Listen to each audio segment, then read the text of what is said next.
যে কোনো লড়াইয়ে, যে কোনো রাজনৈতিক প্রকল্পে, যে কোনো তাজদিদের প্রক্রিয়ায় সঠিক পলিসি থাকা, সঠিক স্ট্র্যাটেজি থাকা এবং শত্রুকে সঠিকভাবে চিহ্নিত করা অত্যন্ত গুরুত্বপূর্ণ। এটা ছাড়া কখনো আপনি সফল হতে পারবেন না। এটা জজবা দিয়ে করলে হবে না, এটা আবেগ দিয়ে করলে হবে না, এটা উইশফুল থিঙ্কিং দিয়ে করলে হবে না, অথবা হিকমার নামে সুবিধাবাদের মাধ্যমে এটা করলে হবে না।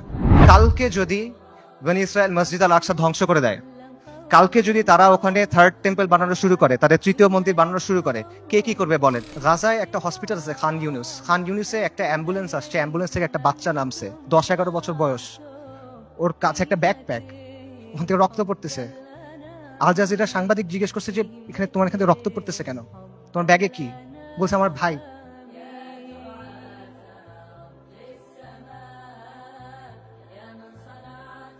বাচ্চারা, ডাক্তাররা ব্যাগ খুলে দেখছে যে একটা 5 বছর বয়সী বাচ্চার ডেড বডি, পুরো বডি নাই, ছিন্ন বিচ্ছিন্ন বডি। যারা আমাদেরকে হত্যা করতেছে, যারা আমাদের উপর আগ্রাসন চালাচ্ছে, তাদের নিয়ে আমাদের মধ্যে মুগ্ধতা কাজ করে। যারা পরাজিত জাতি, তারা সবসময় বিজয়ী জাতির অনুকরণ করে। ওয়ামা লাকুম লা তুকাতিলুনা ফি সাবিলিল্লাহ, তোমার কি হয়েছে, তোমাদের কি হলো, তোমরা কেন আল্লাহর রাস্তায় কিতাল করতেছো না? আল্লাহ সুবহানাহু ওয়া তাআলা বলেন ওয়াকাতিলুহুম হাত্তা লা তাকুনা ফিতনা, ওর সাথে কিতাল করো যতক্ষণ পর্যন্ত ফিতনা দূরীভূত না হয়। এটা স্পষ্ট। আল-কুদস উমর রাদিয়াল্লাহু আনহুর সময় কিভাবে ফাতা হয়েছে, আল-কুদস সালাহউদ্দিন আইয়ুবীর সময় কিভাবে ফাতা হয়েছে, এগুলো মানে জটিলতার কিছু নাই, এটা স্পষ্ট উত্তর। কিন্তু এই উত্তরটা আমরা নিতে পারতেছি না। ইসরায়েলকে সবচেয়ে বেশি সামরিক সমর্থন কে দেয়? আমেরিকা। আসমান থেকে ফেরেশতা নেমে এসে আপনার জন্য জিহাদের দরজা খুলে দিবে না? আল্লাহ, আপনি আমাদের কাছ থেকে নেন, যতক্ষণ পর্যন্ত আপনি খুশি না হন আপনি আমাদের কাছ থেকে নেন, আমরা প্রস্তুত আছি। এই কথাটা যখন আমরা বলতে পারবো এবং এই কথার উপর যখন আমরা আমল করতে পারবো, যখন আমরা বলবো ইয়া আল্লাহ আপনি নেন, ততক্ষণ পর্যন্ত নেন যতক্ষণ আপনি সন্তুষ্ট না হন, তারপর আপনি আমাদেরকে আল আকসা দেন, তখন আল-কুদস আপনি মুক্ত করতে পারবেন, রাগ পর্যন্ত পাবেন না। বিসমিল্লাহির রহমানির রহিম। ইন্নাল হামদুলিল্লাহ ওয়াসসালাতু ওয়াসসালামু আলা রাসূলিল্লাহ ওয়া আলা আলিহি ওয়া সাহবিহি ওয়া সাল্লামা তাসলিমান কাসীরা। আম্মা বাদ। রাব্বি ইশরাহ লি সাদরি ওয়া ইয়াসসির লি আমরি ওয়াহলুল উকদাতাম মিন লিসানি ইয়াফকাহু কওলি। ওয়া ক্বালা সুবহানাহু ওয়া তাআলা আউযু বিল্লাহি মিনাশ শাইতানির রাজীম। وما لكم لا تقاتلون في سبيل الله والمستضعفين من الرجال والنساء والبلدان الذين يقولون ربنا أخرجنا من هذه القرية الظالم أهلها واجعل لنا من لدنك وليا واجعل لنا من لدنك نصيرا الذين آمنوا يقاتلون في سبيل الله والذين كفروا يقاتلون في سبيل الطاغوت فقاتلوا أولياء الشيطان إن كيد الشيطان كان ضعيفا صدق الله العظيم. আমিরুল মুমিনিন সাইয়েদনা উমর ইবনুল খাত্তাব রাদিয়াল্লাহু আনহুমা আজমাইনের খিলাফতের সময়কার কথা। পারস্যের বিখ্যাত সেনাপতি গভর্নর হুরমুজান মুসলিমদের হাতে বন্দী। তাকে উমর ইবনুল খাত্তাবের সামনে আনা হইল। ওমর রাদিয়াল্লাহু তখন ব্যস্ত, বিভিন্ন জায়গায় তিনি মুসলিম সেনাবাহিনীকে পাঠাচ্ছেন। তিনি হুরমুজানকে প্রশ্ন করলেন যে আমরা মুশরিকদের ভূমিতে অভিযান পাঠাচ্ছি, এ ব্যাপারে তোমার কি মতামত? জবাবে হুরমুজান বলল, এই ভূমি এবং এই ভূমিগুলার অধিবাসীদের অবস্থা হলো একটা পাখির মতো। পাখির 2টা ডানা, 2টা পা, একটা মাথা। একটা ডানা ভেঙে ফেলবেন আর একটা ডানা থাকবে। 2টা ডানা ভেঙে ফেলবেন, পায়ের উপর ভর দিয়ে থাকবে। কিন্তু যদি মাথা কেটে ফেলেন তাহলে আর কোনো কিছু কোনো কাজে আসবে না। মুসলিমদের শত্রুদের অবস্থা হলো, একটা ডানা হলো রোমের কায়সার, রোমের সম্রাট, আরেকটা ডানা হলো পারস্য, 2টা পা আর মাথা হলো খসরু। আপনি যদি খসরুকে আক্রমণ করেন এই পাখি শেষ হয়ে যাবে। আপনি মুসলিমদের বলেন খসরুকে আক্রমণ করতে। ওমর রাদিয়াল্লাহু আনহু এই পরামর্শ গ্রহণ করলেন এবং ইতিহাস সাক্ষী যে এই স্ট্র্যাটেজি সফল হয়। ওমর ইবনুল খাত্তাব রাদিয়াল্লাহু আনহুমা আজমাইনের খিলাফতের সময় অর্ধেক পৃথিবীর উপর ইসলামী শাসন কায়েম হয়। যে কোনো লড়াইয়ে, যে কোনো রাজনৈতিক প্রকল্পে, যে কোনো তাজদিদের প্রক্রিয়ায় সঠিক পলিসি থাকা, সঠিক স্ট্র্যাটেজি থাকা এবং শত্রুকে সঠিকভাবে চিহ্নিত করা অত্যন্ত গুরুত্বপূর্ণ। এটা ছাড়া কখনো আপনি সফল হতে পারবেন না। এবং এই জিনিসটা করতে হবে বাস্তবতার নিরিখে, শরিয়ার আলোকে এবং নিজের সামর্থ্য অনুসারে। এটা জজবা দিয়ে করলে হবে না, এটা আবেগ দিয়ে করলে হবে না, এটা উইশফুল থিঙ্কিং দিয়ে করলে হবে না, অথবা হিকমার নামে সুবিধাবাদের মাধ্যমে এটা করলে হবে না। আমি মনে করি আজকে যে বিষয়টা নিয়ে আলোচনা, আল কুদসের মুক্তি কোন পথে, সেই আলোচনার ক্ষেত্রে এই বিষয়টা মাথায় রাখা অত্যন্ত গুরুত্বপূর্ণ। এবং আল কুদসের মুক্তি কোন পথে, এই আলোচনাটাও জরুরি। কারণ ওয়ান্স এন্ড ফর অল আমাদের সামনে এটা স্পষ্ট হওয়া জরুরি যে আল কুদস কিভাবে মুক্ত হবে। গত 409 দিন ধরে গাজায় আমাদের মুসলিম ভাই বোনদের হত্যা করা হচ্ছে, তাদের উপর হত্যাযজ্ঞ চলতেছে, তাদের উপর ধ্বংসযজ্ঞ চলতেছে। শিশুদের হত্যা করা হচ্ছে, নারীদের হত্যা করা হচ্ছে, বৃদ্ধদের হত্যা করা হচ্ছে, পুরুষদের তো হত্যা করা হচ্ছেই। তারা মারা যাচ্ছেন বুলেটের আঘাতে, বোমার আঘাতে, ধ্বংসস্তূপের নিচে চাপা পড়ে, শ্বাসরুদ্ধ হয়ে, জ্যান্ত আগুনে পুড়ে, চিকিৎসার অভাবে, ওষুধের অভাবে, অনাহারে, না খেতে পেয়ে। বাসা বাড়ি থেকে শুরু করে হসপিটাল, ইউনিভার্সিটি, রিফিউজি ক্যাম্প, কোনো কিছু বাকি নাই। ইহুদিরা সব জায়গায় হামলা করতেছে। আমেরিকা, পৃথিবীর top medical journal the Landsat সেটা বলছে যে গাজায় প্রায় 2 লক্ষ মানুষ মারা গেছে, কিন্তু এই সংখ্যাটা নিশ্চিত করা যাচ্ছে না, কারণ লাশগুলো ধ্বংসস্তূপের নিচে চাপা পড়ে আছে। এবং এটা পুরো পৃথিবীর কাছে স্পষ্ট যে ইহুদিরা এখানে একটা গণহত্যা চালাচ্ছে, এথনিক ক্লেন্সিং করতেছে, জাতিগত নিধন এবং জেনোসাইড চালাচ্ছে তারা। খোদ ICJ, international court of justice, তারা বলছে গাজায় যেটা হচ্ছে এটা গণহত্যা হিসেবে কোয়ালিফাই করতে পারে। অ্যান্ড ইয়েট কেউ কিছু করে নাই। এটা সবার চোখের সামনে হচ্ছে, এটা কোনো পাথরের নিচে হচ্ছে না, কোনো গর্তের ভিতরে হচ্ছে না, কোনো অন্ধকার কোনায় হচ্ছে না। এটাকে বলা হচ্ছে the world's most televised genocide.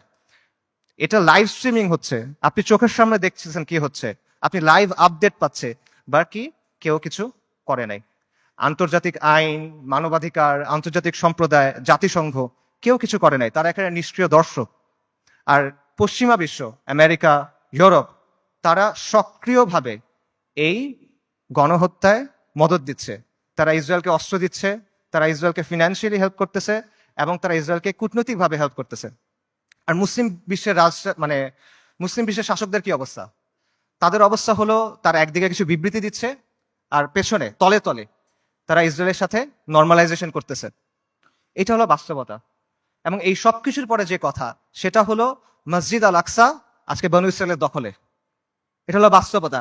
কালকে যদি বনু ইসরায়েল মসজিদ আল আকসা ধ্বংস করে দেয়, কালকে যদি তারা ওখানে থার্ড টেম্পল বানানো শুরু করে, তাদের তৃতীয় মন্দির বানানো শুরু করে, কে কি করবে বলেন? যাদের কথা এতক্ষণ বললাম, এরা কে কি করবে? কেউ কিচ্ছু করবে না।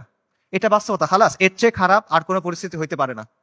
কাজেই এই অবস্থায় এই প্রশ্নের উত্তরটা আমাদের কাছে স্পষ্ট হওয়া দরকার যে আল কুদসের মুক্তি কোন পথে। এবং এই প্রশ্নের উত্তর কঠিন না, এই প্রশ্নটাও সহজ, প্রশ্নের উত্তরও সহজ। আল্লাহ আজ্জা ওয়া জাল কোরআনে এই প্রশ্নের উত্তর দিয়ে দিচ্ছেন। আমাদের ইতিহাস থেকে এই প্রশ্নের উত্তর স্পষ্ট, এবং এই সময়েও, এই যুগেও, সাম্প্রতিক সময়েও এই প্রশ্নের উত্তর অনেকে আমাদের কাছে স্পষ্ট করে দিচ্ছেন। কিন্তু স্পষ্ট উত্তর, সহজ উত্তর আমরা সহজে মানতে পারি না। উত্তর অনেক সহজ, উত্তরটা নেওয়া কঠিন। সো এই জন্য এই প্রশ্নের উত্তরটা স্পষ্ট করা দরকার। আমি আসলে এই জন্যই আজকে আসছি। আমার এখানে আসার কথা ছিল না, আই হ্যাড ডিফারেন্ট প্ল্যানস। এই সেমিনারটা আমার অ্যাটেন্ড করার কথা ছিল না। যে কয়টা কারণে অ্যাটেন্ড করা, তার অন্যতম বা প্রধান কারণ হলো যে আমার কাছে মনে হয়েছে আমি অনেক জায়গায় গেছি, অনেক কথা বলছি, বাট এই কথাগুলো বলা হয় নাই, এবং এই কথাগুলো বলা প্রয়োজন। সো এগুলো বলার জন্য আমি আসলে এখানে আসছি। এবং আজকে দেখবেন যে অনুষ্ঠানের যে অন্য টপিকগুলো আছে, সেটার সাথে আমার টপিকটা একটু ডিফারেন্ট। মূল টপিকগুলো হলো যে ইসলামের প্রস্তাবনা, সমাজের ক্ষেত্রে, রাষ্ট্রের ক্ষেত্রে। এই টপিকটা একটু ডিফারেন্ট, কারণ আমি রফিক ভাইকে বলছিলাম যে আমি সেমিনারে আসবো, বাট আমাকে এই টপিকে কথা বলতে দিতে হবে। আমি আসছি দুইটা কারণে। এক হলো আপনাদের সামনে স্পষ্ট করে দেওয়ার জন্য যে আল কুদসের মুক্তি কোন পথে, যাতে আপনাদের কোনো অজুহাত না থাকে, আপনারা যেন পরে গিয়ে বলতে না পারেন কেউ আমাদেরকে বলে নাই, আমরা জানতাম না, আমরা বুঝি নাই। এই অজুহাতটা সরায় নেওয়ার জন্য আসছি। আর আমি এই জন্য আসছি যাতে যেদিন আল্লাহ আজ্জা ওয়া জালের সামনে গিয়ে দাঁড়াইতে হবে আমার, সেদিন যেন আমি এটুক বলতে পারি যে আমি কিছু করতে পারি নাই, কিন্তু এই কথাটা আমি আমার কমের সামনে বলছিলাম।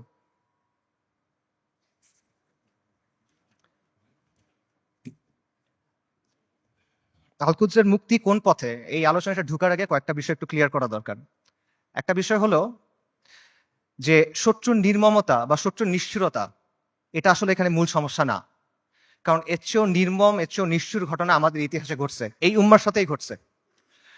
প্রথম ক্রুসেডের কথা চিন্তা করেন, যখন ক্রুসেডাররা জেরুজালেম দখল করে নিল 1099 সালের জুলাইয়ের 15 তারিখ, আজকে থেকে 925 বছর আগের কথা।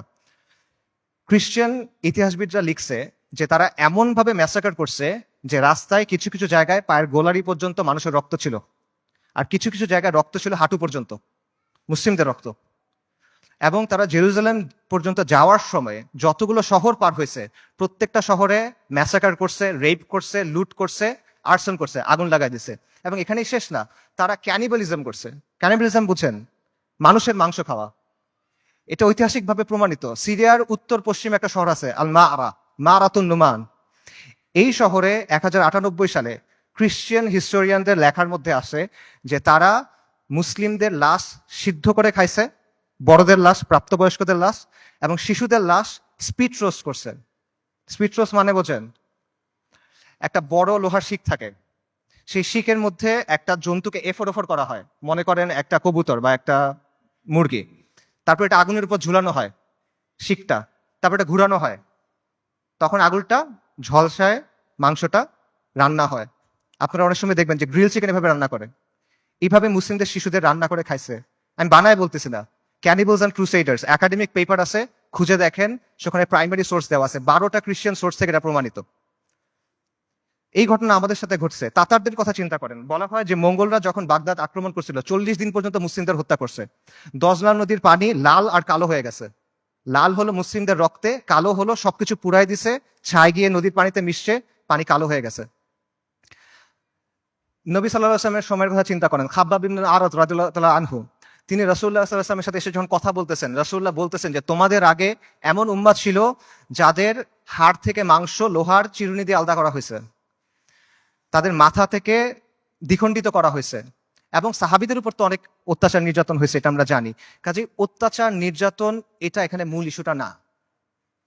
আমার কথা ভুল বুঝবেন না, আমি বলতেছি না যে আমাদের গাজার ভাই বোনরা তারা যেই কুরবানি করতেছেন, যে কষ্ট করতেছে, আমি এটা ডাউন প্লে করতেছি না।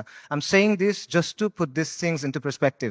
মানে বিষয়টা বোঝা যে এইটা আগে ঘটেনি এমন না, এরকম ঘটনা আগেও ঘটছে। সমস্যা এখানে না, সমস্যা অন্য জায়গায়। সমস্যাটা হলো যে ক্রুসেডারদের সময় যখন আগ্রাসন হয়েছে, তাতারদের সময় যখন আগ্রাসন হয়েছে, তখন মুসলিমরা ক্রুসেডারদের সামরিক শক্তিকে সমীহ করত। তারা তাতারদের যে হিংস্রতা, এটা নিয়ে কনসার্ন ছিল, কিন্তু ওদের নিয়ে ফ্যাসিনেশন ছিল না, তাদের নিয়ে মুগ্ধতা ছিল না। আপনি তাদের লেখা যদি পড়ে দেখেন, দেখবেন যে ক্রুসেডের সময় যেসব মুসলিম হিস্টোরিয়ানরা লিখছেন, তারা ক্রুসেডারদের নিয়ে মজা করতেছে যে তাদের কাজকর্ম এমন কেন, তাদের বিশ্বাস এমন কেন, তাদের কালচার এমন কেন। তাতারদের সময় একটা বিখ্যাত ঘটনা আছে, অনেক আলেমদের আলোচনায় শুনবেন, যে হুলাকু খানের মেয়ে, বলা হয় হুলাকু খানের মেয়ে, তাতারদের নেতার মেয়ে বাগদাদ শহরে বের হয়েছে। সে একজন আলেমকে দেখছে, তাকে গিয়ে প্রশ্ন করতেছে, এই তোমাদের কোরআনে না লেখা আছে আল্লাহ তোমাদের বিজয়ী করবেন, আল্লাহ তোমাদের কর্তৃত্ব দিবেন, তোমরা সম্মানিত হবা? আর এটা কোরআন তো ভুল, কারণ আমরা তোমাদের উপরে কর্তৃত্ব করতেছি, তোমরা আমাদের অধীনস্থ। তখন সেই আলেম বলছেন যে রাখাল যখন ভেড়া নিয়ে যায় তখন সাথে কিছু কুকুর নিয়ে যায়, গার্ড ডগস। কেন নেয়? কারণ ভেড়া যখন পাল থেকে বের হয়ে যায় তখন কুকুর ছেড়ে দিতে হয়, কুকুরের ধাওয়া খেয়ে ভেড়াগুলো আবার পালে ফেরত আসে। তোমরা তাচাররা হলো এই কুকুর। আল্লাহ তোমাদেরকে পাঠাইছেন কারণ আমরা দিন থেকে সরে গেছি, তোমাদের ধাওয়া খেয়ে আমরা দিনের দিকে যখন ফিরবো তখন যিনি তোমাদের ছাড়ছেন তিনি তোমাদের আবার বেঁধে ফেলবেন। সুবহানাল্লাহ। আন্ডারস্ট্যান্ডিংটা খুব ক্লিয়ার। তাদের মধ্যে অনুশোচনা ছিল, দুঃখ ছিল, কিন্তু কোনো কনফিউশন ছিল না, শত্রুকে নিয়ে মুগ্ধতা ছিল না। তারা এটা ক্লিয়ার ছিল যে আমরা দিন থেকে সরছি, এই জন্য আজকে আমাদের এই অবস্থা, আমাদের দিনে ফেরত আসতে হবে। কিন্তু আমাদের আজকের কি অবস্থা? আমাদের অবস্থাটা কমপ্লিটলি ডিফারেন্ট। যারা আমাদেরকে হত্যা করতেছে, যারা আমাদের উপর আগ্রাসন চালাচ্ছে, তাদের নিয়ে আমাদের মধ্যে মুগ্ধতা কাজ করে, তাদের নিয়ে আমাদের মধ্যে ফ্যাসিনেশন কাজ করে, এবং আমরা মনে করি যে আমরা আরো বেশি করে কুফারের মতো হইতে হবে, আমাদের কুফারের অনুকরণ করতে হবে, তাহলে মনে হয় আমরা জিততে পারবো, তাহলে মনে হয় আমাদের দুরবস্থা যাবে। এবং আমরা মনে করি যে কুফারের যে তন্ত্রমন্ত্র আছে, কুফারের যে বাদ মতবাদ আছে, এগুলোর মাধ্যমে মনে হয় দিনের খেদমত হবে। আমরা এটা চিন্তা করতেছি। এগুলো কেন হচ্ছে? কারণ শত্রুর দিন নিয়ে আমাদের মধ্যে মুগ্ধতা আছে, আর আমাদের দিন নিয়ে আমাদের মধ্যে আছে হীনম্মন্যতা। ইবনু খালদুন একটা কথা বলছেন যে the vanquish always imitates the Victor.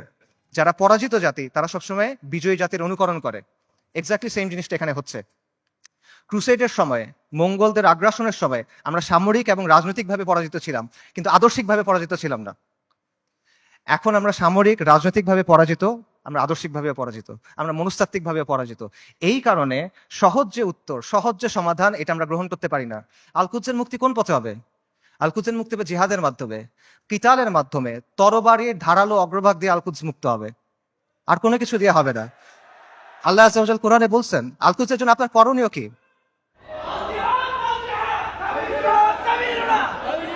আল্লাহ আযজা ওয়া জাল বলছেন কোরআনে, আল কুদসের জন্য আপনার কমপ্লেন কি? সূরা নিসার আয়াতটা আমি পড়ছি, ওয়া মা লাকুম লা তুকাতিলুনা ফি সাবিলিল্লাহ। তোমার কি হয়েছে, তোমাদের কি হলো, তোমরা কেন আল্লাহর রাস্তায় কিতাল করতেছো না? এই জিনিসটা স্পষ্ট। আল্লাহ সুবহানাহু ওয়া তাআলা বলছেন, ওয়া আইদ্দু লাহুম মাসতাতাতুম মিন কুওয়া, তোমরা প্রস্তুত করো তাদের সে জিহাদের জন্য। আল্লাহ সুবহানাহু ওয়া তাআলা বলছেন, ওয়া কাতিলুহুম হাত্তা লা তাকুনা ফিতনা, ওর সাথে কিতাল করো যতক্ষণ পর্যন্ত ফিতনা দূরীভূত না হয়। এটা স্পষ্ট। আল কুদস উমর রাদিয়াল্লাহু আনহুর সময় কিভাবে ফাতা হয়েছে, আল কুদস সালাহউদ্দিন আইয়ুবীর সময় কিভাবে ফাতা হয়েছে, এগুলো মানে জটিলতার কিছু নাই, এটা স্পষ্ট উত্তর। কিন্তু এই উত্তরটা আমরা নিতে পারতেছি না, এবং আমাদের মধ্যে কনফিউশন আছে। ঠিক আছে, জিহাদ হবে, জিহাদটা কিভাবে হবে? আপনি ফিলিস্তিনে গিয়ে জিহাদ শুরু করবেন নাকি? ওমর রাদিয়াল্লাহু আনহুর সময় কি ফিলিস্তিনে জিহাদ শুরু হয়েছিল, নাকি ফিলিস্তিনে গিয়ে জিহাদ শেষ হয়েছিল? সালাহউদ্দিন আল আইয়ুবীর সময় জিহাদ কি ফিলিস্তিনের দরজায় শুরু হয়েছিল, না জিহাদ ফিলিস্তিনের ভেতরে গিয়ে শেষ হয়েছিল? এই প্রশ্নগুলোর উত্তর সোজা। আপনি কি জিহাদ ফিলিস্তিনে গিয়ে শুরু করবেন, নাকি জিহাদ করতে করতে করতে গিয়ে আল্লাহ এক সময় আল আকসাকে আমাদের হাতে দিবেন ইনশাআল্লাহ? এই প্রশ্নগুলোর উত্তর সোজা, কিন্তু আবারও এই সহজ উত্তরটা আমরা নিতে পারি না। কারণ এই যে আমাদের পরাজিত মানসিকতা, এটা আমাদের আচ্ছন্ন করে রাখছে, এটার বাইরে আমরা বের হইতে পারতেছি না। আমাদের চিন্তার মধ্যে কিছু জট লেগে আছে, যখনই আমরা ক্লিয়ারলি একটা জায়গায় যেতে চাচ্ছি, ওই জটগুলোর জন্য আমরা কনক্লুশনে পৌঁছাতে পারতেছি না। সুফিদের একটা কথা আছে যে আপনি যখন কোনো গ্লাসে বিশুদ্ধ পানি দিবেন, তার আগে ওই গ্লাস থেকে ময়লা ফেলে দিতে হবে। সো আপনি যদি ঠিক অ্যান্সারটা দিবেন, তার আগে ভুল অ্যান্সারটা সরাই নিতে হবে। এই জন্য আমি মূল অ্যান্সারে যাচ্ছি, তার আগে অল্প কিছু বিষয় কভার করি। আমাদের মাথায় কিছু জট লেগে আছে, সেই জটগুলো ক্লিয়ার করার চেষ্টা করি। প্রথম যে জটটা খুলতে হবে সেটা হলো, আল কুদসের ইস্যুর নিয়মতান্ত্রিক কোনো সমাধান নাই, এটার কোনো অনুমোদিত সমাধান নাই, এটার কোনো বৈধ সমাধান নাই। বর্তমান বিশ্ব ব্যবস্থার অধীনে যতগুলো নিয়মতান্ত্রিক পথ আছে, যতগুলো বৈধ পথ আছে, যতগুলো অনুমোদিত পথ আছে, এগুলো কোনোটা দিয়ে ফিলিস্তিন মুক্ত হবে না। আর যেই পথে ফিলিস্তিন মুক্ত হবে, আল কুদস মুক্ত হবে, এটা কোনোদিনও এই বিশ্ব ব্যবস্থায় বৈধ পথ হবে না। এটা কখনো তারা মেনে নিবে না। এটা সবসময় তাদের চোখে অপরাধ থাকবে, এটা সবসময় তাদের চোখে অবৈধ থাকবে, এবং এটা সবসময় তাদের চোখে সন্ত্রাস হিসেবে গণ্য হবে। এটা হলো রিয়ালিটি। এটা চিন্তা করেন যে যে জাতিসংঘ আর যে আন্তর্জাতিক আইনের মাধ্যমে ইসরায়েলের প্রতিষ্ঠা হলো, সেই জাতিসংঘ আর সেই আন্তর্জাতিক আইন দিয়ে আপনি কিভাবে আল কুদস মুক্ত করবেন? ইসরায়েল রাষ্ট্র প্রতিষ্ঠিত হয়েছে কিভাবে? জায়নিস্ট আন্দোলনের মাধ্যমে, ব্রিটিশদের সাহায্যে, আমেরিকার সাহায্যে, আন্তর্জাতিক আইন আর জাতিসংঘের ফ্রেমওয়ার্কের মধ্যে। এই বিশ্ব ব্যবস্থা, এটা ইসরায়েলকে জন্ম দিছে, এবং এই বিশ্ব ব্যবস্থা ইসরায়েলকে টিকায় রাখছে। তাহলে এই বিশ্ব ব্যবস্থার অধীনে যতগুলো সম্ভাব্য সমাধান আছে, কোনোটা দিয়ে আপনি ইসরায়েলকে সরাইতে পারবেন না। সম্ভাব্য সমাধান কি বলেন? One state solution, two state solution. একটা রাষ্ট্র হবে, ইহুদি রাষ্ট্র, সেখানে সবাই থাকবে, অথবা একটা ইহুদি রাষ্ট্র, একটা ফিলিস্তিনি রাষ্ট্র। এই তো সলিউশন। দুই ক্ষেত্রে তো ইসরায়েল থাকতেছে, খালি সীমানার হেরফের হচ্ছে। কাজে এইভাবে আপনি যদি পুরা আল কুদসকে মুক্ত করতে চান, আপনি বিশ্ব ব্যবস্থার অধীনে নিয়মতান্ত্রিক কোনো বৈধ পথ নাই, এটা স্পষ্টভাবে বুঝতে হবে। তথাকথিত আন্তর্জাতিক আইন, মানবাধিকার, এসব মেনে আপনি আল কুদসকে মুক্ত করতে পারবেন না। এগুলো হলো আপনার জন্য বাধ্যতামূলক, ওদের জন্য অপশনাল। ইসরায়েল কতগুলো মানবাধিকার ভঙ্গ করছে, ইসরায়েল কতগুলো আন্তর্জাতিক আইন ভঙ্গ করছে, আমেরিকা ইরাক আর সিরিয়াতে কি করছে, ফ্রান্স এখন আফ্রিকাতে কি করতেছে, ইভেন জাতিসংঘের যে শান্তিরক্ষা বাহিনী, এর আগে সুদান, হাইটি, লাইবেরিয়া, কঙ্গো, এসব জায়গায় গিয়ে সাধারণ মানুষকে রেপ করতেছে। এগুলো মানবাধিকার লঙ্ঘন না? আন্তর্জাতিক আইনের ভঙ্গ হয় না এখানে? কার কি হয়েছে? কিচ্ছু হয় নাই। এটা ওরা বানাবে, আপনি মানবেন, এটা ওরা মানার জন্য না। আপনি এগুলো বিশ্বাস করে বসে আছেন, লাভ নাই। এগুলো হলো, এগুলো দিয়ে ওরা আপনার হাত দুই পেছনে বেঁধে রাখবে, তারপর ইসরায়েল এসে আপনাকে জবেহ করবে। এরা আমাদেরকে নারী অধিকারের কথা বলবে, শিশু অধিকারের কথা বলবে, মানবাধিকারের কথা বলবে, পর্দার সমালোচনা করবে, নিকাবের সমালোচনা করবে, শরিয়ার সমালোচনা করবে। তারপর আমাদের বইয়ের মধ্যে এলজিবিটি ঢুকাবে। কিন্তু যখন লিটারেলি হাজার হাজার নারী, শিশু, বৃদ্ধ মারা যাচ্ছে, জেনোসাইড হচ্ছে, এথনিক ক্লেন্সিং হচ্ছে, তখন এরা এসে কি বলবে? Israel has the right to defend itself, we must condemn Hamas. এই তো অবস্থা। এটা হলো আন্তর্জাতিক আইন এবং মানবাধিকারের অবস্থা। আমেরিকাতে একজন বিখ্যাত দায়ী ছিলেন, মালিকা শাবাজ, ম্যালকম এক্স, এই নামে চিনবেন অনেকে। ওনার একটা কথা আছে, খুব বিখ্যাত কথা, এবং আমি মনে করি এই কথাটা আমাদের সবার বোঝা উচিত। উনি বলছেন, we want freedom by any means necessary, we want justice by any means necessary, we will strike at injustice by any means necessary. অর্থাৎ মুক্তির জন্য, মর্যাদার জন্য, সম্মানের জন্য, অন্যায় বন্ধ করার জন্য যা যা করা প্রয়োজন তা সবই করতে হবে।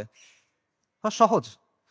ম্যালকম এক্স আফ্রিকান আমেরিকান ছিলেন, পশ্চিমা বিশ্বের বাস্তবতা উনি খুব কাছ থেকে দেখছেন, এবং ওনার মধ্যে হীনমন্যতা ছিল না, জাতে ওঠার টেন্ডেন্সি ছিল না, ওনার এই চিন্তা ছিল না যে আমার কৈফিয়ত দিতে হবে। তাই উনি সহজ কথাটা সহজে বলে দিয়েছেন। তো এই কথাটা আপনারা বুঝতে হবে, যদি আপনি মুক্তি চান, যদি আপনি মাথা উঁচু করে বাঁচতে চান, তাহলে you have to get it by any means necessary. এটা মাথার মধ্যে গেঁথে নেন, এটা মনের মধ্যে খোদাই করে নেন যে আন্তর্জাতিক আইন, জাতিসংঘ, মানবাধিকার এগুলা মেনে কিয়ামত পর্যন্ত আপনি আল আকসাকে মুক্ত করতে পারবেন না। এটা অনেকে বুঝবেন, ঠিক আছে, জাতিসংঘ দিয়ে আল আকসা মুক্ত হবে না, তাহলে মুক্ত হবে কিভাবে? অনেকগুলো মুসলিম দেশ আছে, এই মুসলিম দেশগুলোকে আমাদের সামাজিক অর্থনৈতিকভাবে শক্তিশালী করতে হবে, সামরিকভাবে শক্তিশালী করতে হবে, তাহলে মনে হয় কোনো এক সময় আলকুদস মুক্ত হয়ে যাবে। না, এভাবেও হবে না। এরকম রাষ্ট্র যেগুলো আছে গত 1 বছরে তারা কি করছে বলেন? এরকম কিছু রাষ্ট্রের নাম বলেন। ইউএই, কাতার, সৌদি আরেবিয়া, তুরস্ক, এরা এই রাস্তাতেই আছে, তাই না? আচ্ছা, তারা কি করছে বলেন? সর্বপ্রথম যে রাষ্ট্র ইসরায়েলের সাথে নর্মালাইজেশন করছে, প্রথম যে রাষ্ট্রগুলো করছে তার মধ্যে একটা হলো ইউএই। ইসরায়েলকে সবচেয়ে বেশি অস্ত্র সাপ্লাই দেয় আমেরিকা। সেই অস্ত্র ইসরায়েলে পৌঁছায় কিভাবে? যে রুটগুলো ব্যবহার হয়ে পৌঁছায় তার একটা হলো কাতারে। গাজায় যে অস্ত্র দিয়ে আপনার ভাই বোনকে হত্যা করা হচ্ছে, সেই অস্ত্র এসে প্রথমে পৌঁছাচ্ছে কাতারে। সৌদি আরব কি করতেছে? একদিকে পেছনে নর্মালাইজেশনের চেষ্টা করতেছে, আরেকদিকে মরুভূমির মধ্যে কনসার্ট হচ্ছে। ইসরায়েলের চ্যানেল 13 একটা প্রতিবেদন আছে, সেখানে বলা হয়েছে যে যখন লোহিত সাগরে ব্লকেট দিল হুথিরা, ইয়েমেনের হুথিরা যখন লোহিত সাগরে ব্লকেট দিল, তখন ইসরায়েলে কার্গো গেছে কিভাবে? দুবাই, জর্ডান এবং সৌদি আরবের মধ্য দিয়ে। আর যারা এগুলোর বিরুদ্ধে কথা বলার মতো মানুষ, সেই হকপন্থী ওলেমায়ে কেরাম, শত শত ওলেমায়ে কেরাম গত 7-8 বছর ধরে তাদের জেলে। আর তুরস্কের কথা আপনি বলবেন, মানে তুরস্কের অনেক রেটরিক আছে, অনেক কথা তুরস্কের বিরুদ্ধে বললে অনেকে মন খারাপ করেন। আমাকে বলেন যে তুরস্কের বাস্তবতা কি? তুরস্ক কি করছে আমাকে বলেন। তুরস্কের বাস্তবতা হলো তুরস্ক নেটো সদস্য। তুরস্কের বাস্তবতা হলো তুরস্কের মিলিটারি আইডিএফ এর সাথে জয়েন্ট মিলিটারি এক্সারসাইজ করে। সো আপনি যদি মনে করেন যে এইটার মাধ্যমে হবে, এটা আসলে অবাস্তব চিন্তা ভাবনা। এই রাষ্ট্রগুলো, এই শাসনগুলো আন্তর্জাতিক বিশ্ব ব্যবস্থার অংশ, এগুলোর সাথে আপোষ করে তারা টিকে থাকে। এবং আধুনিক মুসলিম রাষ্ট্রগুলো, তথাকথিত মুসলিম রাষ্ট্রগুলোর যে শাসন ব্যবস্থা, এটা হলো ঔপনিবেশিক শাসন ব্যবস্থার ধারাবাহিকতা। আমাদের এখানে ইসলামী শাসন ছিল, ফিরিঙ্গিরা এসে তাদের শাসন ব্যবস্থা চাপাই দিছে, এখন এই রাষ্ট্র এবং এই শাসকরা সেটাই কন্টিনিউ করতেছে। এটা হলো রিয়ালিটি। কাজে বিশ্ব ব্যবস্থা যদি দুর্বল হয়, এই শাসকদের মস্তক কেঁপে উঠবে। এবং বিশেষ করে আরবের যে রাজতন্ত্রগুলো আছে বা মনার্কিগুলো আছে, তারা ক্ষমতায় আছে এবং টিকে আছে প্রথমে ব্রিটেনের সাথে আপোষ করার মাধ্যমে, এখন আমেরিকার সাথে আপোষ করার মাধ্যমে। এগুলো বাস্তবতা, এই বাস্তবতা অস্বীকার করার কোনো সুযোগ নেই। এগুলো ঐতিহাসিকভাবে প্রমাণিত সত্য কথা। কাজেই এরা কখনোই এমন কোনো কাজ করবে না যেটা এই বিশ্ব ব্যবস্থার বিরুদ্ধে চায়। তারা যদি আন্তরিকভাবে চায়ও, তাহলে তারা এটা করতে পারবে না। তারা অ্যাট বেস্ট এটা ম্যানেজ করতে পারবে, এবং এটি তারা চেষ্টা করে ম্যানেজ করা, যে 2 লক্ষ মানুষ মারা গেছে, আমরা একটা বিবৃতি দিব, এইটুকুই তারা করবে। এইটাই ম্যানেজ করার চেষ্টা করবে তারা।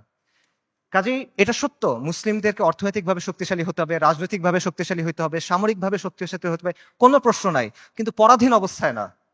আমরা মনে করি আমরা স্বাধীন হয়েছি, আমরা স্বাধীন হই নাই, আমরা এখনো পরাধীন অবস্থায় আছি। পরাধীন অবস্থায় আপনার জিডিপি যত হোক, আপনার রাস্তা যত সুন্দর হোক, আপনার দেশে যত স্কাইস্ক্রেপার থাকুক, ইট ডাজন্ট ম্যাটার। আপনি পরাধীন, ওই টাকা আপনার হাতে নাই, ওই অস্ত্র আপনার হাতে নাই, ওই শক্তি আপনার হাতে নাই। সো এই বিষয়টা বুঝতে হবে যে আপনি আগে মুক্ত হইতে হবে, তারপরে এই শক্তি।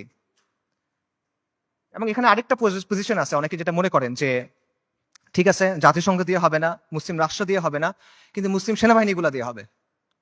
এই সেনাবাহিনীগুলা, বিশেষ করে আরবের যে সেনাবাহিনীগুলো আছে, ফিলিস্তিনের কাছাকাছি যে সেনাবাহিনীগুলো আছে, এরা হয়তোবা সাহায্য করবে।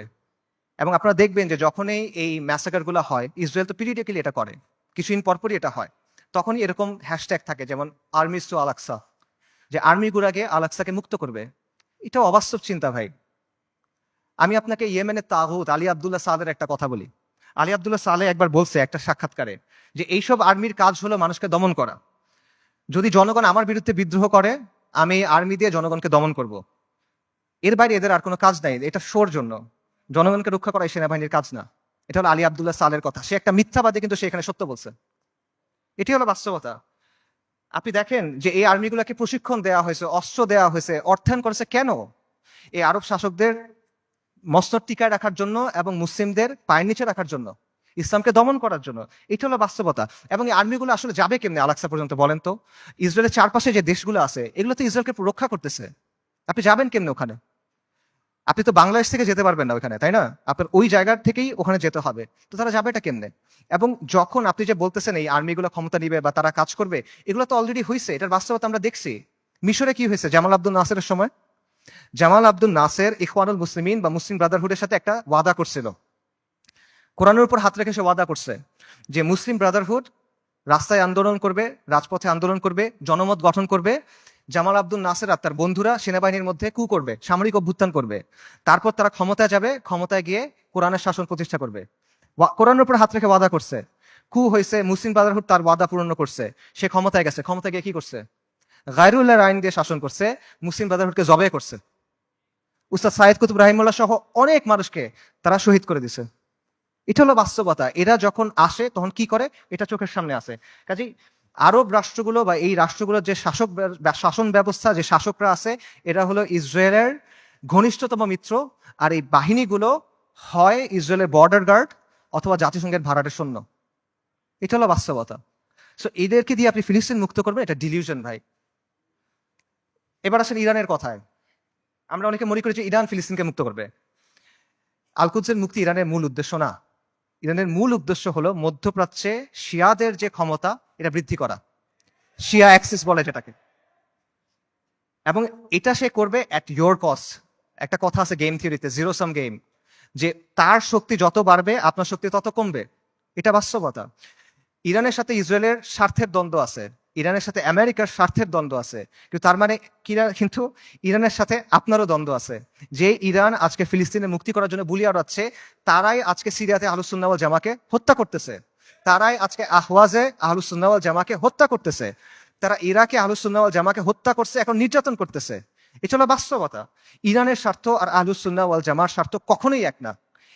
ইরান সক্রিয়ভাবে এই মুহূর্তে আহলুস সুন্নাহ ওয়াল জামার সাথে যুদ্ধে লিপ্ত। এই মুহূর্তে, আগে কখনো ছিল, পরে কখনো এগুলো বলছে না, অ্যাট দিস মোমেন্ট তারা আমাদের সাথে যুদ্ধে লিপ্ত। অ্যাট দিস মোমেন্ট তারা আমাদের হত্যা করতেছে।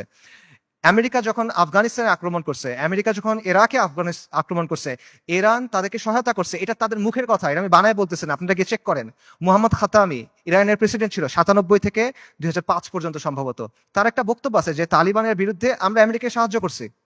স্পষ্ট বক্তব্য আছে তাদের, এগুলো লুকোছাপার কিছু না। এবং সবচেয়ে বড় যে বিষয়টা, ইরানের ব্যাপারে সতর্ক হওয়ার সবচেয়ে বড় কারণ হলো যে তাদের সাথে আমাদের আকীদার দ্বন্দ্ব আছে, তাওহীদের ব্যাপারে দ্বন্দ্ব আছে। তারা আল্লাহর উলুহিয়াত, আল্লাহর রুবুবিয়াত, আল্লাহর সিফাতের ব্যাপারে শিরক করে। তারা আমাদের মা আয়েশা রাদিয়াল্লাহু তাআলা আনহার ব্যাপারে জঘন্য কথা বলে, যেটা কোনোদিন কিয়ামত পর্যন্ত মানা সম্ভব না আমাদের পক্ষে। তারা সাহাবায়ে কেরাম রাদিয়াল্লাহু তাআলা আনহুম আজমাইনকে তাকফির করে, এটা কোনোদিন পর্যন্ত মানা সম্ভব না। এগুলো কোনো ফুরুই বিষয় না ভাই। এই জিনিস মেনে আপনি কোনো কিছু করতে পারবেন না। আল্লাহ আল কুদসকে এই শিরকের সাথে এই করে আপনি মুক্ত করতে পারবেন না। ইরানকে আপনার দেখতে হবে ক্রুসেডের সময়ে উবাইদি সাম্রাজ্যের মতো করে। ক্রুসেডের সময়ে একটা সাম্রাজ্য ছিল, উবাইদি সাম্রাজ্য। এটাকে আপনারা অনেকে ফাতেমি খিলাফত নামে চিনেন। এরা আকিদাতে ছিল ইসমাইলি শিয়া, মানে ইমামি শিয়াদের চেয়েও খারাপ, বাতেনি এরা, ইসমাইলি শিয়া। তারাও জেরুজালেমকে মুক্ত করার কথা বলতো, তারাও ঐক্যের কথা বলতো। কিন্তু ইতিহাস খুলে দেখেন তাদের ভূমিকা কি ছিল, আহলুস সুন্নাহর সাথে তাদের ভূমিকাটা কি ছিল, এটা ইতিহাস খুলে দেখেন। এবং এটা শুধু তখন না, এখনো এবং এর আগেও ছিল এরকমই। কাজেই ইরানকে আপনার উবাইদিদের একটা আধুনিক সংস্করণ হিসেবে দেখতে হবে। তবে credit where credit is due, ইরানের কিছু অর্জন আছে যেটা আমাদের নাই, এটা আপনার স্বীকার করতে হবে। শিয়া স্বার্থের জন্য গত 4 দশকে ইরান যেটা করতে পারছে, কোনো সুন্নি শক্তি সেটা এখনো করতে পারে নাই, এটা বাস্তবতা। শিয়াদের আছে একটা রাষ্ট্র আছে, তাদের একটা জিওপলিটিক্যাল প্রজেক্ট আছে। মধ্যপ্রাচ্যে আহলুস সুন্নাহর এরকম কোনো কিছু এখনো নাই। বৈশ্বিকভাবে ফিলিস্তিন ইস্যু ব্যবহার করে ইরান প্রতিরোধের একটা রেটরিক তৈরি করছে, এক ধরনের সফট পাওয়ার তৈরি করছে। এটা আমরা তৈরি করতে পারি নাই, এগুলো বাস্তবতা। এই ক্রেডিট তাকে আপনি দেন, এই অর্জন স্বীকার করেন, কোনো সমস্যা নাই। কিন্তু এই রেটরিকে মজে গিয়ে আপনি মনে করেন না যে তারা হলো উম্মার অগ্রসেনারী। আপনি মনে করেন না যে সে এসে আপনার সহযোগী হবে। এটা যদি আমরা মনে করি তাহলে এটা ভুল হবে, এবং এই ভুলের মাসুল আমাদের দিতে হবে। আরেকটা বিষয় মাথায় রাখেন, সেটা হলো আল কুদস পবিত্র, এটা ইসলাম ছাড়া আর কোনো কিছু দিয়ে মুক্ত হবে না। বাংলাদেশে একটা দল আছে জাসদ, জাতীয় সমাজতান্ত্রিক দল। 80-র দশকে এই দলের অনেক মানুষ ফিলিস্তিনে গেছিল লড়াই করতে। আপনারা জানেন কিনা আমি জানি না। মেজর জলিলের নাম শুনছেন, উনি জাসদের সাথে ছিল। ওনার মাধ্যমে অনেকে তখন সেখানে গিয়ে লড়াই করছিল। এই যে ইয়াসির আরাফাতদের যে দল ছিল পিএলও, এটার সাথে তারা ওখানে গিয়ে লড়াই করছিল, এগুলো ডকুমেন্টেড। তো এই জাসদ বা এই পিএলওর হাতে আল্লাহ কখনো আল কুদসের মুক্তি দিবেন না। মূলহিত কমিউনিস্ট সেকুলারিস্ট ন্যাশনালিস্টের হাতে আল্লাহ আল কুদসকে দিবেন না। আল কুদস মানে কি? আল কুদস মানে পবিত্র। পবিত্র জিনিস মানুষ আল্লাহ অপবিত্রদের হাতে দিবেন না, অসম্ভব। যেই বিজয় আল্লাহ প্রথমে দিচ্ছেন আল ফারুকের কাছে রাদিয়াল্লাহু আন, যেই বিজয় আল্লাহ দিচ্ছেন সালাহউদ্দিনের কাছে, এটা আল্লাহ কোনো কমিউনিস্টকে দিবেন না, এটা আল্লাহ কোনো জাতীয়তাবাদীকে দিবেন না। এটা যদি মুক্ত হয়, এটা ইসলামের নামে মুক্ত হবে। যতদিন পর্যন্ত ইসলামের নাম না আসবে, এটা যদি আপনি বাহ্যিকভাবে মনে হয় মুক্ত হয়েছে, তাও এটা আসলে মুক্ত হবে না। এবং এখানে এটাও বুঝেন যে ফিলিস্তিনের মানুষরা নিজে নিজে আল-কুদসকে মুক্ত করতে পারবে না। ঠিক আছে, আমরা সবাই ফিলিস্তিনের জিহাদ সমর্থন করি, সবাই সমর্থন করে, এটা কমিউনিস্টরাও সমর্থন করে, কিন্তু ফিলিস্তিনের মানুষ নিজেরা, গাজার মানুষ খালি গাজাতে লড়াই করতেছে, আল-কুদস মুক্ত হবে না। পশ্চিম তীরের মানুষ শুধু পশ্চিম তীরে লড়াই করতেছে, ফিলিস্তিন মুক্ত হবে না, এটা সম্ভব না। উমর রাদিয়াল্লাহু আনহুর সময় আবারও চিন্তা করেন, ইতিহাসের কথা চিন্তা করেন, ফিলিস্তিন কি ভেতর থেকে মুক্ত হয়েছিল না বাইরে থেকে গিয়ে মুক্ত করা হয়েছিল? সালাহউদ্দিন আর আইয়ুবের সময় চিন্তা করেন, ফিলিস্তিন ভেতর থেকে মুক্ত হয়েছিল না বাইরে থেকে গিয়ে মুক্ত করা হয়েছিল? বাইরে থেকে মুক্ত করতে হবে। এক্স্যাক্টলি এখন আপনার তাই করতে হবে, বাইরে থেকে যোদ্ধা বাহিনী গিয়ে ফিলিস্তিনকে মুক্ত করে আনতে হবে। কিন্তু এখানে সমস্যাটা হলো যে বাইরে থেকে যে যারা যাবে, তারা যাবেটা কিভাবে? ইসরায়েল একটা 4-5 লেয়ারের সিকিউরিটি কমপ্লেক্সের ভেতরে বসে আছে। সহজ করে বলি, ইসরায়েল যেতে হলে আপনার 4টা বা 5টা পাহাড় টপকাইতে হবে। এভাবে চিন্তা করেন, মনে করেন আফ্রিকার কোনো অঞ্চলে আপনি টাইম মেশিনে করে সালাউদ্দিন আল আইয়ুবী এবং নুরুদ্দিন জিঙ্গি রাহিমাহুমুল্লাহ তাদেরকে নিয়ে আসলেন, তাদের বাহিনীকে নিয়ে আসলেন, তাদেরকে অত্যাধুনিক অস্ত্র দিলেন এবং তাদের একটা মিশন দিলেন, তোমাদের কাজ হলো আবার জেরুজালেম মুক্ত করো, আগে একবার করছিলে আবার করো। তারা যদি এই কাজটা করতে চায়, তাদেরকে কে বাধা দিবে চিন্তা করেন। প্রথমে ওইখানকার তথাকথিত মুসলিম শাসক বাধা দিবে, তাদের বাহিনী বাধা দিবে, সেই শাসকদের কিছু অনুগত নামধারী আলেম থাকবে, তারা বাধা দিবে, তারা বলবে এরা খারেজি, তারা বলবে এরা তাকফিরি, তারা বলবে এরা উগ্র, তারা বলবে এরা বাঘি। এগুলো বলে অনেকে মাইন্ড করেন, এগুলো বাস্তবতা। আপনারা ভিডিও দেখেন, মিশরের এক বিখ্যাত মুফতি, নাম বললে সবাই চিনবেন, এই বিখ্যাত মুফতি বলছে যে অক্টোবর 7 তারিখ যে আক্রমণ করা হয়েছে, এটা খারেজিদের মতো আক্রমণ হয়েছে, এবং এটা যাদের সামনে বলছে সেই তরুণরা তাকে ভয়ঙ্কর অ্যাগ্রেসিভ একটা স্লোগান দিছে, তখন গালি দিছে বেসিক্যালি, আমি বলতে চাচ্ছি না, আপনাকে ইউটিউবে খুঁজে দেখেন, এগুলো বাস্তবতা। প্রথমে ওই শাসকরা এবং তার বাহিনীরা তাদেরকে বাধা দিবে, তারপর তাদের অনুগত নামধারী আলেমরা, হকপন্থী আলেম অবশ্যই না, নামধারী আলেমরা বাধা দিবে। তারপর কি হবে? তারপর আন্তর্জাতিক বিশ্ব আসবে, এসে স্যাংশন দেওয়ার চেষ্টা করবে, নিন্দা প্রস্তাব জানাবে। তারপর যদি কোনোভাবে তারা আগাইতে পারে, তাদের গিয়ে মোকাবেলা করতে হবে কাদের সাথে? ইসরায়েলকে ঘিরে রাখা আরব দেশগুলা এবং সেগুলোর শাসক এবং সেগুলোর সেনাবাহিনীর সাথে।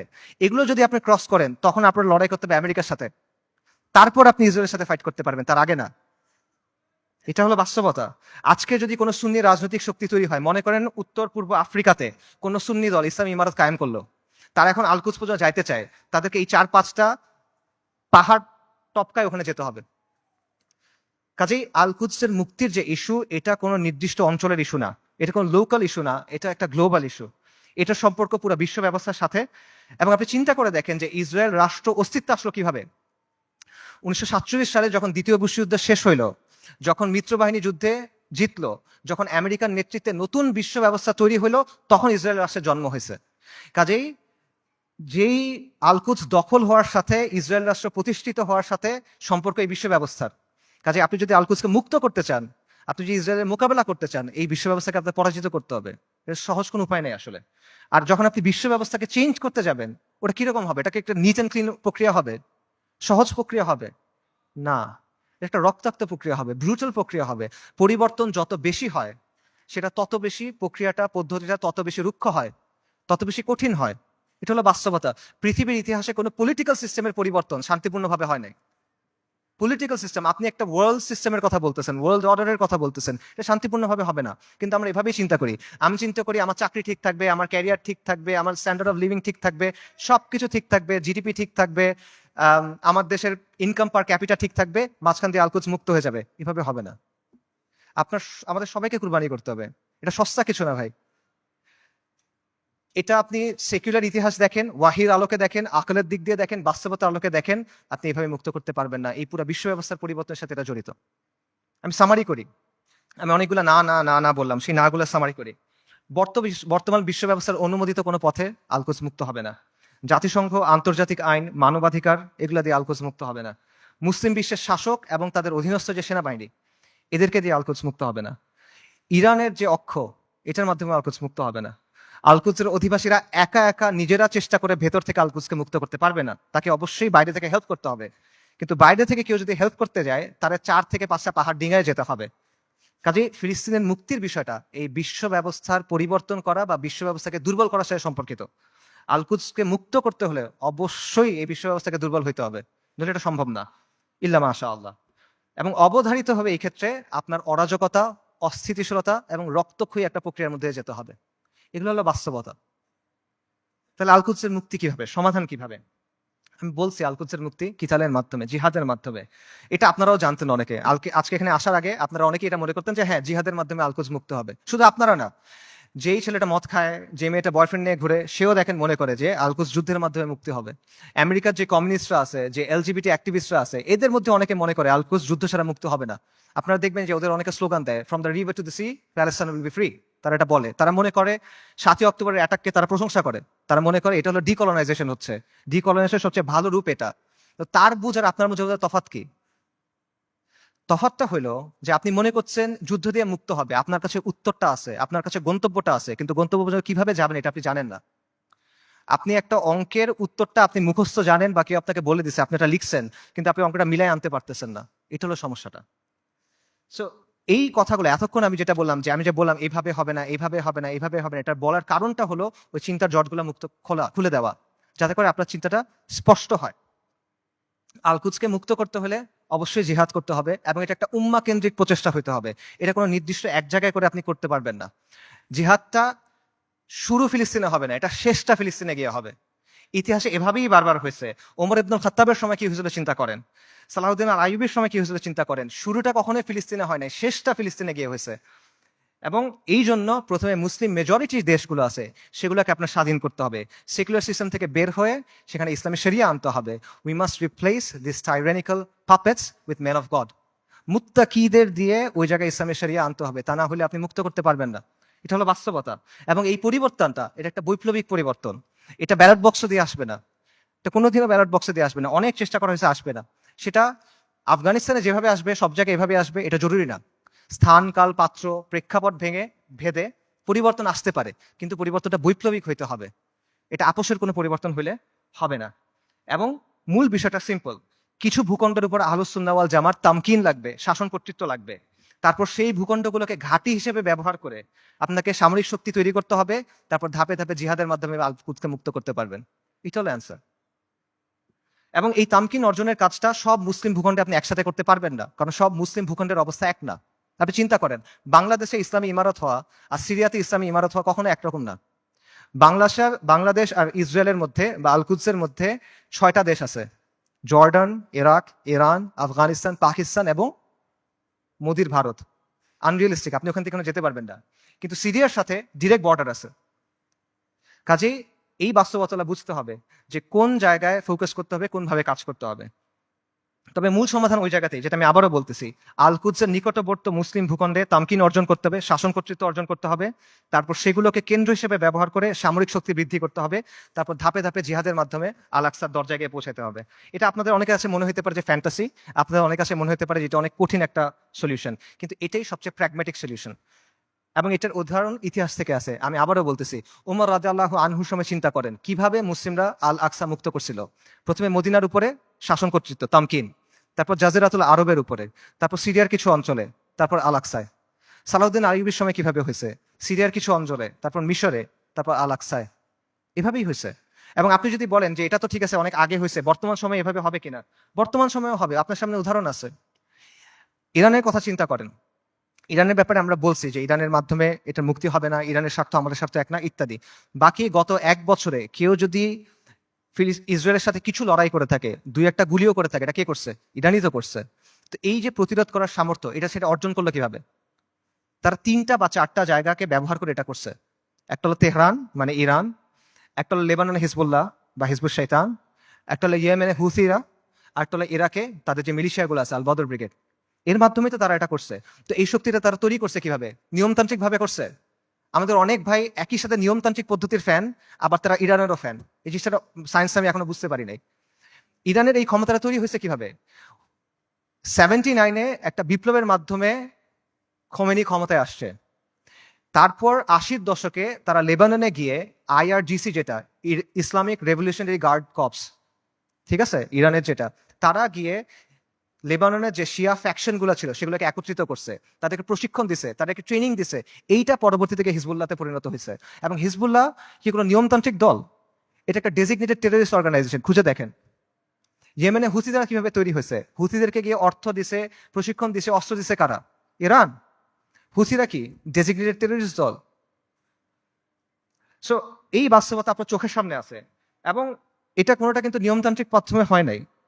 এরা শক্তির মাধ্যমে ক্ষমতায় আসছে, শক্তির মাধ্যমে জায়গা করে দিছে, এবং নিজেদের পলিটিক্যাল এজেন্ডা দিয়ে তারা করছে। আমি বলতেছি না রাফিদারের মাধ্যমে ফিলিস্তিন মুক্ত হবে, আমি আবারও ক্লিয়ার করতেছি। আমি জাস্ট আপনাদের এক্সাম্পল দিচ্ছি যে কিভাবে বর্তমান সময়েও এই প্রসেস কাজ করে, কিভাবে তামকিন অর্জনের পরে ধাপে ধাপে আপনি শক্তি অর্জন করতে পারবেন এবং এর প্রতিরোধ করার ক্যাপাসিটি অর্জন করতে পারবেন। এবং এটার আরো অনেক উদাহরণ আছে। বিশ্ব ব্যবস্থাকে চ্যালেঞ্জ করে কিউবা টিকে নাই, বিশ্ব ব্যবস্থাকে চ্যালেঞ্জ করে নর্থ কোরিয়া টিকে নাই, ল্যাটিন আমেরিকার বিভিন্ন রেজিম বিভিন্ন সময় টিকে ছিল না। উদাহরণ শিয়ারদের কাছ থেকে নেওয়ার দরকার নাই, আপনি পারস্য বিজেতা উমর ইবনুল খাত্তাবের কাছ থেকে উদাহরণ নেন, আপনি আহলুস সুন্নাহ ওয়াল জামার গর্ব নুরুদ্দিন সিংহি, সালাউদ্দিন আইয়ুবির কাছ থেকে উদাহরণ নেন, সমস্যা নাই তো। তারা সবাই কি করছে দেখেন, যেই কথাটা আমি বলছি তারা সবাই এটাই করছে। তারা প্রথমে একটা জায়গায় তামকিন অর্জন করছেন, শাসন কর্তৃত্ব অর্জন করছেন, তারপর সামরিক শক্তি বৃদ্ধি করছেন, তারপর ধাপে ধাপে আল কুদস পর্যন্ত গেছেন জিহাদ করতে করতে। এটার বাইরে আর কোনো প্র্যাগম্যাটিক সলিউশন নাই। এটাই সবচেয়ে বাস্তবসম্মত পদ্ধতি, এটাই সবচেয়ে টাইম টেস্টেড পদ্ধতি, এটা হিস্টোরিক্যালি প্রুভেন পদ্ধতি, এটা শরিয়া সম্মত পদ্ধতি, এটা আকল সম্মত পদ্ধতি। এটা কঠিন পদ্ধতি, এটা রুক্ষ পদ্ধতি, বিপদ সংকল পদ্ধতি, কোনো ডাউট নাই, এটা সহজ পথ না। কিন্তু সহজ পথ নেওয়ার নাম তো ভাই বাস্তববাদী হওয়া না। বাস্তববাদী হলো যেটা করা প্রয়োজন সেটা করা। আপনি একটা গন্তব্যে যাবেন, একটা সহজ পথ একটা কঠিন পথ, সহজ পথ আপনাকে আরেক জায়গায় নিয়ে যাবে, আপনি ওটা নিলে তো হইলো না। আমরা কিন্তু বাস্তববাদিতার নামে অতীতে অনেক পদ্ধতি গ্রহণ করছি, এখনো করে যাচ্ছি। এগুলো আমাদের কি দিছে ভাই? কি অর্জন দিছে আমাদের বলেন? জিল্লতি ছাড়া আমাদের কি অর্জন দিছে বলেন? এবং দিন থেকে আমরা সরে গেছি। আরো এক্সাম্পল দেখেন, চীনের কথা মনে করেন। চীন যে গ্লোবাল সুপার পাওয়ার হয়েছে কিভাবে হয়েছে ভাই? লিবারাল ডেমোক্রেসি মেনে হয়েছে, মানবাধিকার মেনে হয়েছে। একটা ভায়োলেন্ট রেভলিউশনের মাধ্যমে চাইনিজ কমিউনিস্ট পার্টি শাসন কর্তৃত্ব অর্জন করছে, তামকিন অর্জন করছে। তারপর একটা ওয়ান পার্টি স্টেট বানাইছে, ব্রুটালি শক্ত হাতে শাসন করছে, আজকে সে আমেরিকার কন্টেন্ডার হয়েছে। এটা বাস্তবতা ভাই। চীন, তারা কি বিশ্বাস করতে যে জনগণ সব ক্ষমতার উৎস? চীনের বিপ্লবের যাকে স্থপতি বলা হয় মাও সেতুং, তার একটা বিখ্যাত উক্তি আছে, সেটা হলো বন্দুকের নল ক্ষমতার উৎস।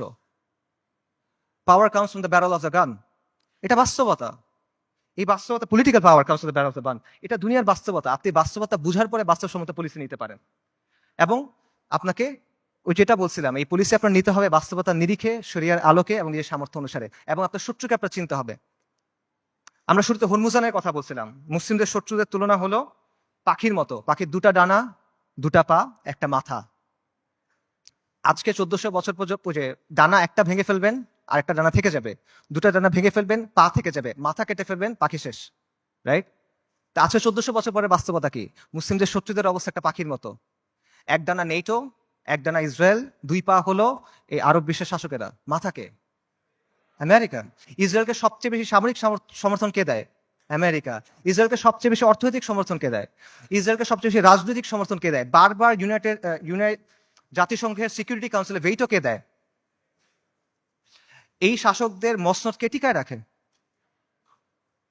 কাজেই আমেরিকাকে রাজি খুশি রেখে, আমেরিকার মনের মতো করে, আমেরিকার বানানো ছকে খেলে, তাদের ঠিক করা নিয়ম মেনে কোনোদিন পর আল কুদস মুক্ত হবে না। এটা পসিবল না। আপনার আমেরিকার কথা চিন্তা করেন, গত 1 বছর ধরে তাদের সাথে যেই ঘটনাগুলো ঘটতেছে সেগুলোর কথা চিন্তা করেন। আপনি ওই ছেলেটার কথা চিন্তা করেন, হাফেজ, আপনারা ভিডিও দেখছেন, রিফিউজি ক্যাম্পের ভিতরে আগুনে পড়ে মারা গেছে। ছেলেটার নাম ছিল শাবান, কোরআনে হাফেজ, সফটওয়্যার ইঞ্জিনিয়ারিং নিয়ে পড়তেছিল। আপনারা রুহ রিমের কথা চিন্তা করেন, ওই যে ছোট্ট মেয়েটা বিল্ডিং ধসে গেছে, মারা গেছে, তার দাদা তার ডেড বডি বুকে নিয়ে বলতেছে রেম রোহ। তার কথা চিন্তা করেন, তাদের কষ্টের কথা চিন্তা করেন। আপনি ওই বাবার কথা চিন্তা করেন যে সে বিস্কিট কিনতে গেছিল বাচ্চার জন্য, ফিরে এসে দেখে তার স্ত্রী সন্তান মারা গেছে।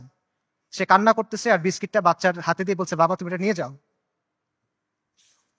আপনি মার কথা চিন্তা করেন যে বাচ্চার জন্য আটা আনতে গেছে, কারণ বাচ্চা ক্ষুধায় কাঁদতেছে, বুঝে না তো, আটা আনতে গেছে, এসে দেখে সবাই মারা গেছে। আপনি হিন্দ রজাবের কথা চিন্তা করেন, 6 বছর বয়সী মেয়ে, ওরা গাজা থেকে পালায় যাওয়ার চেষ্টা করতেছিল 7 জন পুরা ফ্যামিলিতে। ইসরায়েলি ট্যাঙ্ক ওদের ঘিরে ফেলছে, গুলি করছে, সবাই মারা গেছে, ও বেঁচে আছে। তখন রেড ক্রিসেন্টে ফোন করছে, অডিও কলটা ইউটিউবে আছে, আপনারা শুনতে পারবেন। ও বলছে যে আমাকে তোমরা বাঁচাও, আমার খুব ভয় লাগতেছে। ও সব পাশে সবাই মারা গেছে, বাবা মা সবাই মারা গেছে, 6 বছর বয়সী একটা মেয়ে।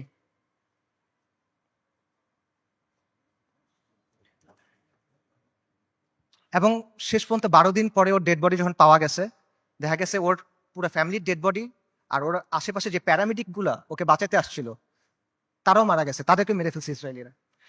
ওই 3 বোনের কথা চিন্তা করেন, 3 বোন 3টা ছবি। প্রথম ছবিটা হলো যুদ্ধের আগে, 3 বোন সেলফি তুলছে হাসি খুশি। পরের ছবিটা হলো যুদ্ধের সময়, 2 বোন, পেছনে ধ্বংসস্তূপ, 1 বোন মারা গেছে। পরের ছবি 1 বোন, তার হাতে একটা বড় পলিথিন, গার্বেজ ডিসপোজাল ব্যাগ আছে না, কালো রঙের বড় পলিথিন, ওরকম বড় পলিথিন। পলিথিনে কি? তার বোনের ডেড বডি, পুরো বডি নাই, ছিন্ন বিচ্ছিন্ন হয়ে গেছে ওই ডেড বডি। গাজায় একটা হসপিটাল আছে খান ইউনুস, খান ইউনুসে একটা অ্যাম্বুলেন্স আসছে, অ্যাম্বুলেন্স থেকে একটা বাচ্চা নামছে, 10-11 বছর বয়স, ওর কাছে একটা ব্যাকপ্যাক, ওখান থেকে রক্ত পড়তেছে। আল জাজিরা সাংবাদিক জিজ্ঞেস করছে যে এখানে তোমার এখান থেকে রক্ত পড়তেছে কেন, তোমার ব্যাগে কি? বলছে আমার ভাই।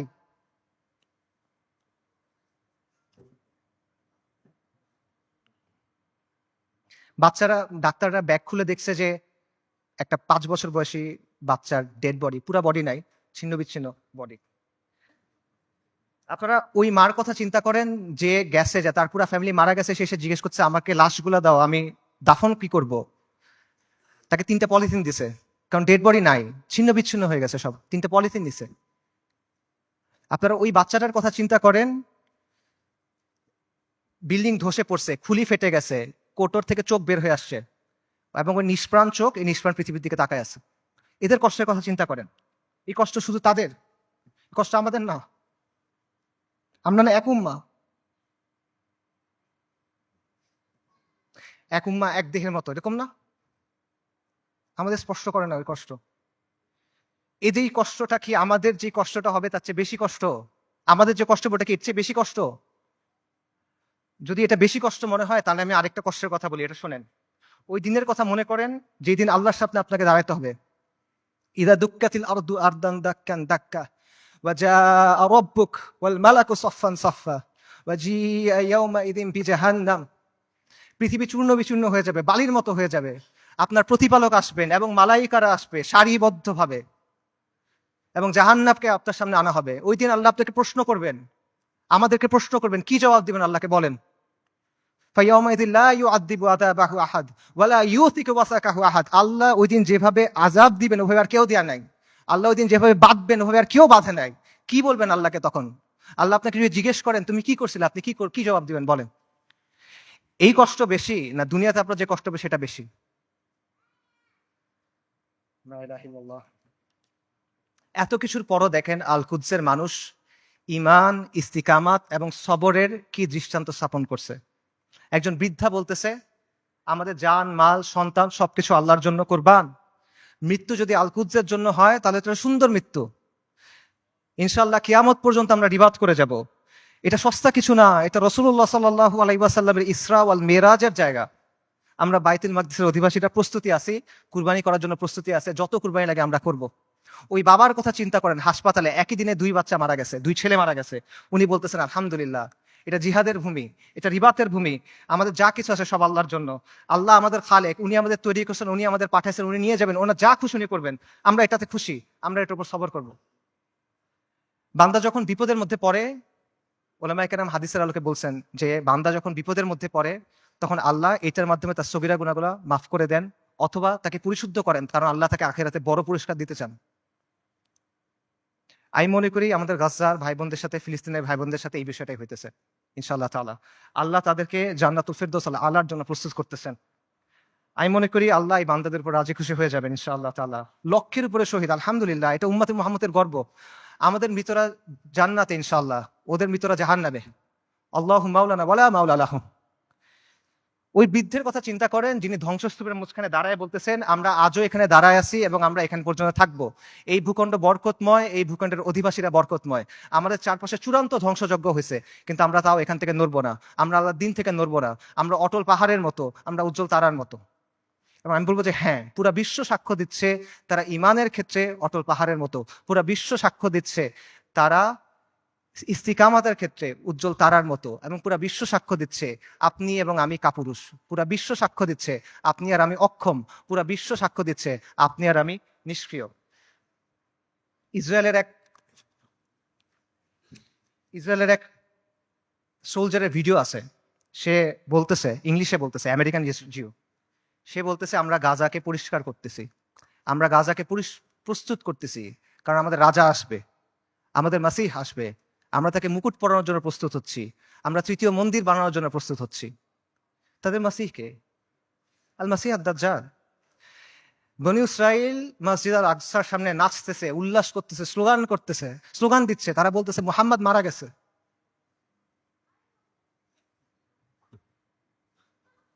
আল্লাহুম্মা সাল্লি ওয়া সাল্লিম আলা নবিয়িনা মুহাম্মদ। এটা কি অবস্থা ভাই? এই জিনিসটা মানা সহজ নাকি আল-কুদসের জন্য ফাইট করা সহজ? এই পথটা আমাদের কাছে অনেক বেশি কঠিন মনে হইতেছে। কোন পথটা আমাদের কাছে বেশি কঠিন মনে হয় এটা ঠিক করে দিবে যে আমাদের ইমানের অবস্থাটা আসলে কি। নবী সাল্লাল্লাহু আলাইহি ওয়াসাল্লাম তার হাদিসে বলছেন, আমি হাদিসের তর্জমা বলতেছি, ইবনে উমর রাদিয়াল্লাহু তাআলা আনহু থেকে বর্ণিত, রাসূলুল্লাহ সাল্লাল্লাহু আলাইহি ওয়াসাল্লাম বলছেন, যখন তোমরা ইনার পদ্ধতিতে ব্যবসা করবে, গরুর লেজ আঁকড়ে ধরবে, কৃষিকাজে সন্তুষ্ট থাকবে এবং জিহাদ ছেড়ে দিবে, তখন আল্লাহ তোমাদের উপর লাঞ্ছনা এবং অপমান চাপায় দিবেন। সাদাকা রাসূলুল্লাহ।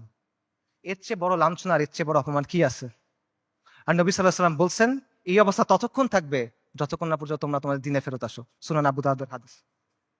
আল কুদস জিহাদের মাধ্যমে মুক্ত হবে, কিন্তু এই জিহাদের দরজা কেউ এসে আপনার জন্য খুলে দিবে না। আসমান থেকে ফেরেশতা নেমে এসে আপনার জন্য জিহাদের দরজা খুলে দিবে না।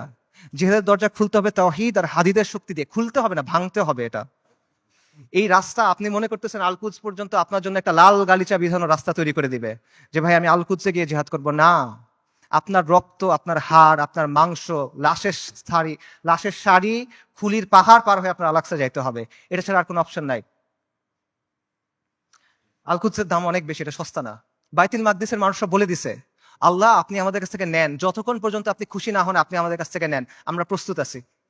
এই কথাটা যখন আমরা বলতে পারবো এবং এই কথার উপর যখন আমরা আমল করতে পারবো, যখন আমরা বলবো ইয়া আল্লাহ আপনি নেন, ততক্ষণ পর্যন্ত নেন যতক্ষণ আপনি সন্তুষ্ট না হন, তারপর আপনি আমাদেরকে আল আকসা দেন, তখন আল কুদস আপনি মুক্ত করতে পারবেন, আগ পর্যন্ত পাবেন না।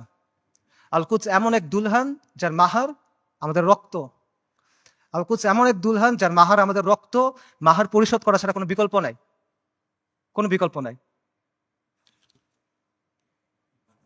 আল্লাহ আযজা ওয়া জাল্লা আল কুদসকে মুক্ত করার প্রক্রিয়ায় শামিল হওয়ার তৌফিক দান করেন। আল্লাহ আমাদের তৌফিক দান করেন আল কুদসকে মুক্ত করার। আল্লাহ আমাদের দুনিয়ার ভালোবাসার মৃত্যুকে অপছন্দ করার অসুখ থেকে মুক্ত করে দেন। আল্লাহ আমাদের মসজিদ আল আকসাতে সালাত আদায় করার তৌফিক দান করেন। আল্লাহ আমাদের চোখগুলোকে প্রশান্তি দেন। আল্লাহ আমাদেরকে খাইবারের মতো একটা দিন দেখান। আল্লাহ আমাদের বনু কুরাইযার মতো একটা দিন দেখান। আল্লাহ আমাদেরকে বনু কুরাইযার মতো একটা দিন দেখান। আল্লাহ আমাদের ক্ষমা করে দেন। আল্লাহ আমাদের মাফ করে দেন। আল্লাহ আমাদের নিফাক দূর করে দেন। আল্লাহ আমাদের নিষ্ক্রিয়তা দূর করে দেন। আল্লাহুম্মা মানসুরুল মুজাহিদিন ফি ফিলিস্তিন। আল্লাহুম্মা মানসুরুল মুজাহিদিন ফি গাজ্জা। আল্লাহুম্মা মানসুরুল মুজাহিদিন ফি বিলাদিশ শাম। আল্লাহুম্মা মানসুরুল মুজাহিদিন ফিল ইয়ামান। আল্লাহুম্মা মানসুরুল মুজাহিদিন ফিস সুমাল। আল্লাহুম্মা মানসুরুল মুজাহিদিন ফি কুল্লি মাকান। আল্লাহুম্মা রযুকনি শাহাদাতান ফি সাবিলিক। আল্লাহুম্মা রযুকনি শাহাদাতান ফি সাবিলিক। আল্লাহুম্মা ইন্নী আসআলুকা কাতলান ফি সাবিলিক। আল্লাহুম্মা ইন্নী আসআলুকা কাতলান ফি সাবিলিক। আল্লাহুম্মা ফাশহাদ। এই বক্তব্যে যদি ভালো কিছু থাকে এটা আল্লাহর পক্ষ থেকে, যা কিছু খারাপ, যা কিছু ভুল এটা আমার আর শয়তানের পক্ষ থেকে। ওয়া মা আলাইনা ইল্লাল বালাগ। আসসালামু আলাইকুম ওয়া রাহমাতুল্লাহ।